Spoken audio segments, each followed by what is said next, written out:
Welcome to the Dacor-Bacon House. Today in our garden tour, we'll go through the house's history and its history as hospitality in Washington, D.C. It's a house that wants to be amused. It's a house that has hosted many visiting dignitaries, friends, and guests over the years, and the renovations we've recently done with the gardens will help them continue that tradition into the 21st century. Once a part of a large farm before being turned into a home by Tench Ringgold in 1824, the Dacor Garden remains a sort of green oasis in the heart of the city. Situated in what once were rolling hills and woodlands, the new gardens bring back some of the sense of the pastoral nature of Washington, D.C. in the 1800s. Lots of woods, lots of farms, things like that. The garden retaining walls are some of the major features of the site, and they were installed in the 1860s when the city leveled 18th and F streets in order to install water and sewer systems. This was also when the front facade of the house was adjusted, with the previous double entry stair into the second floor turned into a grand stairway at the ground level, and also the Seneca red entry steps and decorative gas lamps were added on the F Street side. In the 1920s, new owners Virginia Bacon and husband, Congressman Robert Lowe Bacon, did extensive renovations to the home. The house became a center of gracious welcome to both Washingtonians and visitors from around the United States and overseas. Over the decades, Mrs. Bacon became a hostess to a wide variety of notables. Her guests included U.S. presidents, cultural luminaries like pianist Arthur Rubinstein, and many foreign ambassadors. In the 1970s, as Virginia Bacon contemplating turning the home into a historically protected building, she worked extensively to make sure that the development of the properties next to the house did not disrupt the seclusion and the privacy of the home. She purchased 2 adjoining lots on F Street in 1974, and then she worked pretty extensively with the architect she retained, Sasaki Associates, to make sure that the new building did not overwhelm the home. The result was a 7-story office building with curved courtyard and sunken garden, which is now occupied by the Organization of American States. Mrs. Bacon worked with her lawyers to protect her home via an easement with the National Trust for Historic Preservation. She mandated that the mission of the home continue to be a center for dialogue on international affairs. After Mrs. Bacon passed in 1980, Dacor was identified as a perfect match to become the steward of the house. As an organization of foreign service officers and then foreign affairs professionals, Dacor continues Mrs. Bacon's vision for the house to be a center of international discussion and understanding. Working with Dacor brought me back to working with the foreign affairs family. At my first job after college, I worked extensively on new U.S. Embassy projects overseas, including the new U.S. embassies in Kabul, Afghanistan, Kathmandu, Nepal, and Bridgetown, Barbados. We collaborated extensively with the State Department to create spaces that embassy residents and visitors could enjoy at an aesthetic level that would showcase the best of American design, and were also secure and safe spaces that integrated physical and technological security features. The garden's paths, entrances, and landscapes had to be beautiful, low maintenance, and accessible to all people of all mobility levels. Let's go through the process of designing Dacor's garden. As we designed the garden, we looked at various gardens around the area to inform our design, including Monticello and Williamsburg in Virginia, as well as Tudor Place and Dumbarton Oaks in Washington, D.C. We looked at historic brickwork as well as historic stonework to sort of help us create detailing that would be appropriate for the house. We reused material where possible, including the Seneca red limestone that is used as coping on the walls. You've seen this before in the Smithsonian Castle, and we tried to reuse it because it's no longer available as a building material. There are 2 periods of inspiration for the gardens at Dacor. We looked at late 18th century and early 19th century gardens in the Washington, D.C. and Virginia area. We looked at Colonial Williamsburg, in particular the governor's mansion, for some thoughts. We saw that they had a lot of boxwood, a lot of evergreen structure, and then areas of color and interest, a lot of focus on bulbs, and a lot of focused views and pathways that we thought were sort of neat. We also looked at Monticello, Thomas Jefferson's home in Charlottesville, Virginia. He had more of a focus on informality. He liked great big masses of plants. He used a lot of native plants and things that would attract wildlife and have uses, including medicines, herbs, things like that. We also looked at early 20th century gardens in Washington, D.C., including Dumbarton Oaks and Tudor Place. Tudor Place, we found a lot of emphasis on brickwork, a lot of walls, a lot of draping, a lot of greenery, which we used as we tried to cover some of the ramp walls and the retaining walls around. We also saw a lot of boxwoods, but we also saw a lot of color and interest in the cutting garden there, and we wanted to bring that sort of liveliness and lightness and color to the gardens of Dacor.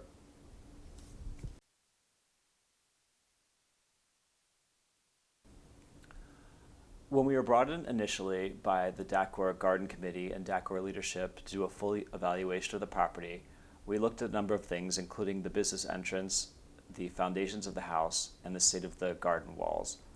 We found that the garden walls were in somewhat poor shape. They had had a number of water issues and leaks over the years. We found that the house foundations also were allowing termites into the house, and we decided that the business entrance had been done in a way that was not appropriate to the historic nature of the site. To select the new materials for the ramp and for the garden, we looked at the house and the existing materials. We had the railings manufactured locally by local craftsmen. We were able to find matching pieces that matched the historical ironwork, both the lamb's tongue here and the spindles. We had everything painted the Dacor blue to match the ironwork on the house. For the brick, we sourced old Georgetown brick, which is a color that's made that matches the existing house brick. We worked with various agencies to create detailing for the ramp itself. We worked with the Commission for Fine Arts, which monitors all work in the center of DC. We work with the DC Office of Historic Preservation, and we work with the National Trust for Historic Places, which has an easement on the property.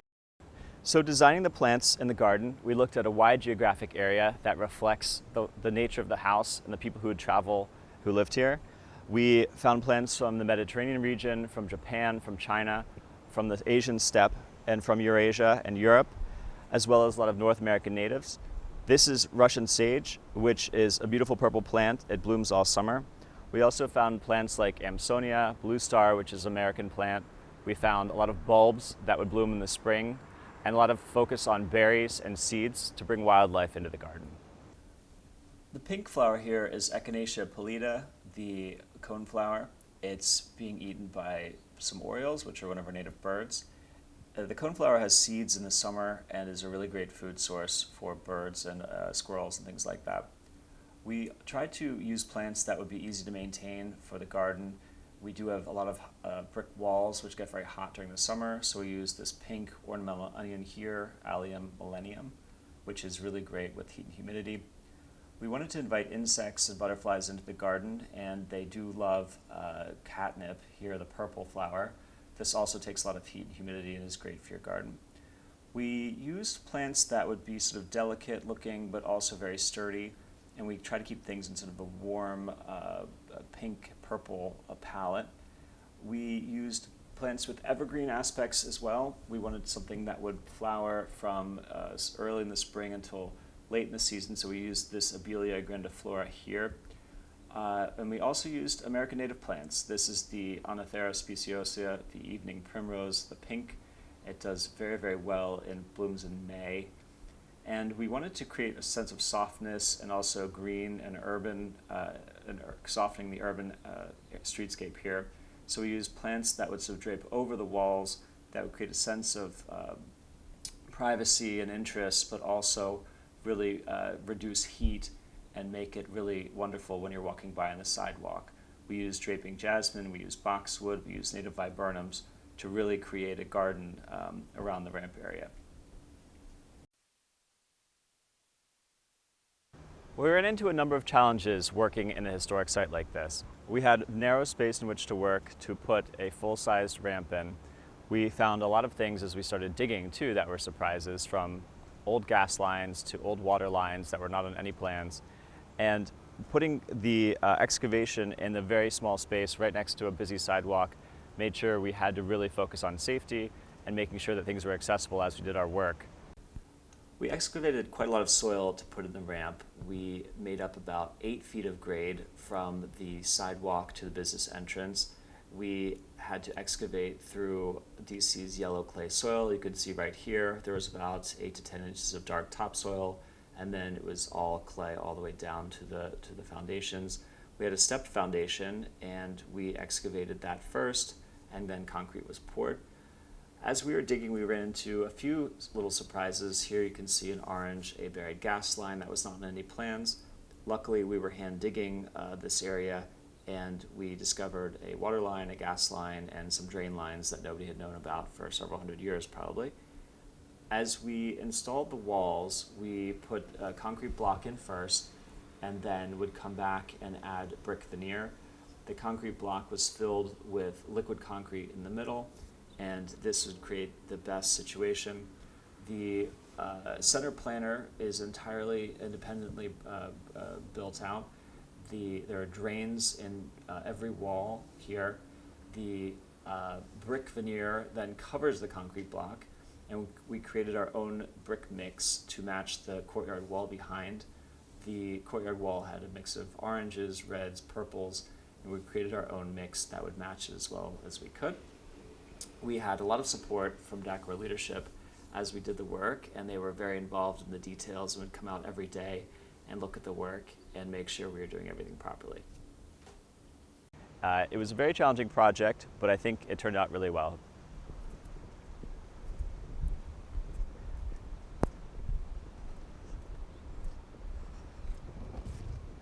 We'd like to thank the many friends and donors of the DACOR Bacon House Foundation for their generous gifts for this project. Without the gifts, we would not have been able to put in this ramp that allows so many guests and friends of the home to see the property. We have gotten many thanks from various people, including the mayor's office, for our conversion of a garden area into an accessible property and continuing the historic mission of the site.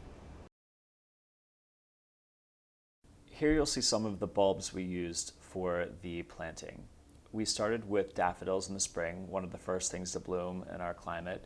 We used daffodil princeps, which is a very early developed variety. It was developed in the late 1700s.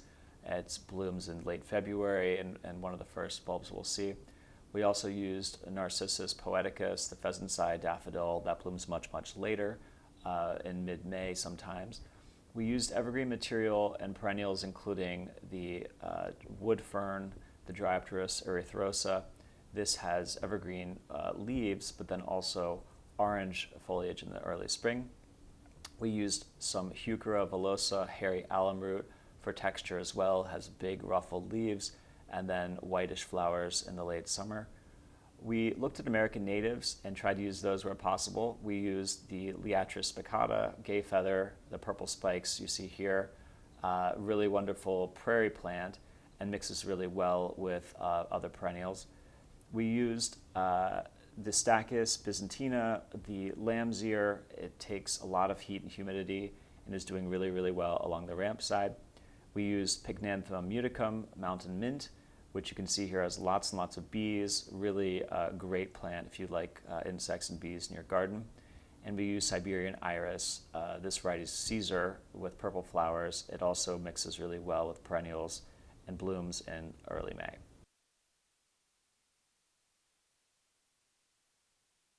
To deal with the termite and water issues, you can see in the upper right of this photograph, we did an excavation around the foundation of the house and created a little moat, basically, that would prevent termites and water from getting into the foundation. We added a impervious layer of membrane and then added builder sand, and then on top of that added river rock. This basically creates a gutter or a French drain that directs the water away from the foundation and prevents the termite infestations. We did a lot of soil preparation before we did any planting. We did run into the clay that we talked about before and wanted to add really good topsoil and compost before we added plant material. A lot of the plant material was sourced locally. We used witch hazel, shown here, and Baldwin burlap form, as well as weeping jasmine and agave that you can see in the back. We were digging a few times and found some little artifacts, including this little bottle, which was kind of neat. When we were designing the garden, we looked at a lot of the existing plant material for things we could keep and things we had to remove. We did have to remove a few existing trees that were pushing on the wall, but one of the ones we did keep was this existing saucer magnolia with this really beautiful branch structure. I did some pruning on it to make sure it was healthy, and to remove some extra branches and to really show that the branch structure is so beautiful. Many people, when they're coming by the D'accord property, remark on it and take pictures of this tree in the spring.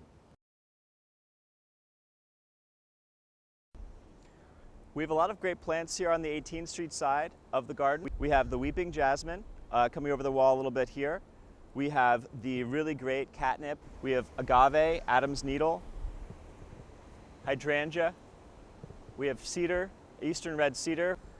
And we have Vitex agnus castus, which is really pretty. It's starting to bloom again here with the purple. Let's take a closer look at some of the flowers and berries. Here you can see jasmine nudiflorum, the draping jasmine.